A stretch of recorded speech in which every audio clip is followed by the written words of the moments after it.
नमस्कार जय जगन्नाथ केमिति अच्छे आपण मैंने मु तो बहुत भलरे अच्छी आशा करुँच आपण मैंने भी बहुत भलरे थे। आज द्वितीय ओषा घांट तरकारी हम स्वामी मोर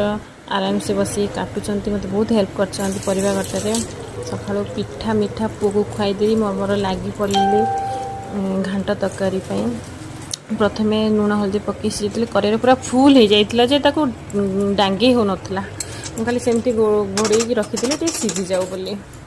बस आराम से परिवार सीझिला चलिली मु मोर मसला मसली बनैया को बस आराम से टमाटर पेसीदेली अदा रसुण पेसा जीवा दादा खाली काठ मसला पकई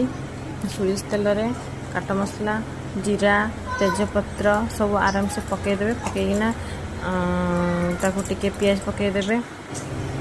हाँ यहाँ हूँ स्टार गरम मसला से पकईदेवे टिके तेल तातिया कम थी जिते बड़े पियाज पकाउंट लाली सारा पियाज लंका गुंड पकईबे माने कलर मस्त आसो रिसीम कर पकईबे तापर मसला पकईदेवे बस हो गला आराम से कलर मसला पकईते पड़ोनी बढ़िया सुंदर कलर हो बादाम एपटे मोर भजा चलती इंडक्शन रे टमाटो पेस्ट पकईदेली टे करी पाउडर पकईदेली टे मेथी पत्र पकईदेली मसला कषा रेडी हो गला मोर पनीपरिया यहाँ आंटी घांट तरकारी देते भी गिना अच्छे भी टे तरकारी करके दबा पड़ो मटर छोला आउ काबुल बुट ताकू मो सकालू सीझे देती नड़िया गोटा पूरा होती आउ गोटा खंड खंड कर पकाई